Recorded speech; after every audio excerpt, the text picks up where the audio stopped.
Jiribamdu community mayamdu punna lemina hore yum thangnana lemina hore adi waridu tamna sana badagi shanti leina kutti nadragadi yaro heba wakhaldo lakanda punna lehorini lambi ama sembagi IBR road ma sembagi rupa koro maga lakun kaire lambi ama sembagi aduga water supply scheme sing nungai tabagi am problem lay male sigisu ki baba rupa koro maga lak maudraga badi sangwa masu yarani duga market se tama sabi wena mayamna haibadu karawaida sagado mafamdu kangaga saizu yenganda magi sangado paisa lepdo bunina mafamdudi kunja mayamna karawaida sasige duri hoi mai bensingna mafamdu bibi budare se sasi haibdu dugi matungina sagado ba saizu matungina estimate la aganda kayamna sangba ogedage hedu adum yarani du simatam jage do masai hoige sasinga memorandum bibirame adada hoi lupa lak ahumna yum saba isi mau tabu yum dikashu oiroi adubu masina ahubani aroi badi nate sarkar su irang silagi badagi hana lamba sarkar ge sentok habitai revenue mayam mak kaktarakwa do krosa di tawda daba adugi sarkar ge wajabale aduna lupa lak ahum yum saba gi paisa si kogi rural development gi lupa lak amaga lising kuntra duga home ministry dagi lupa lak amaga lising humdra ani du pulaganda lupa lak ahum oibani masina yaroi haidana aina si minister RD minister gedasu kogi Shivraj Singh Chauhan hena RD pairi baduda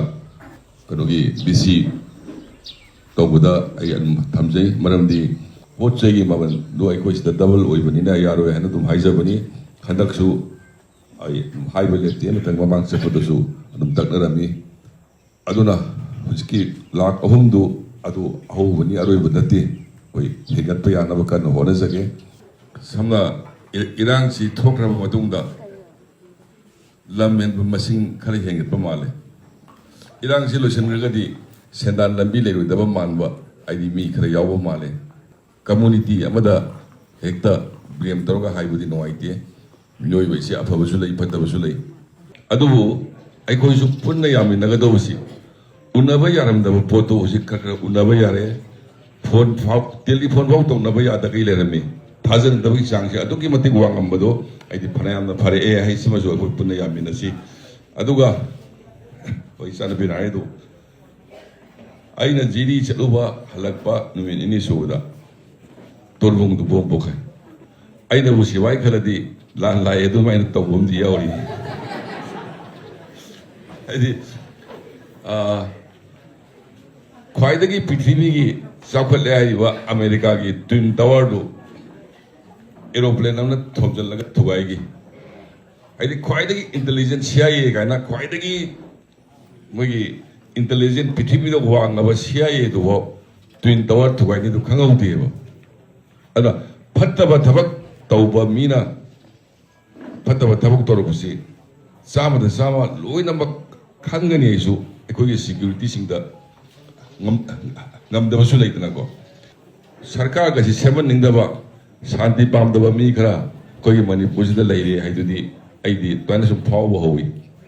maramdi jiribamdu community mayamdu punna lemina hore yum thangnana lemina hore adi waridu tamna sana badagi shanti leina kutti nadragadi yaro heba wakhaldo lakanda punna lehorini ko punna nuksina leibaduda punna nuksina lemina ning lehening daba sarkar ga si lehening daba koi mioi kharadi soidra leirabra ai bai wakhalda aina singna su phawi adubo case to NIA da sinabani soidna phagani maduda pikli wanga masa ni yauna lain gidaba adu mathok dok tu soidna phagani adu matam khara ngai na bagi wani hainai thamjaningi yum hanagi do hanjan naba honaba tabada thaja da basi moina su leramne khoi so su lei adu gadi fajana security ga arrange tawraga ꯐꯖꯅ ꯁꯤꯀ꯭ꯌꯨꯔꯤꯇꯤꯒ arrange ꯇꯧꯔꯒ ꯋꯥꯈꯜꯗ ꯆꯤꯡꯅꯗꯅꯕ ꯐꯥꯎꯍꯜꯂꯀꯥꯟꯗ ꯑꯩꯈꯣꯏ ꯄꯨꯟꯅ ꯍꯧꯖꯟꯁꯤ ꯍꯥꯏꯗꯨꯃꯥꯏ ꯊꯝꯖꯒꯦ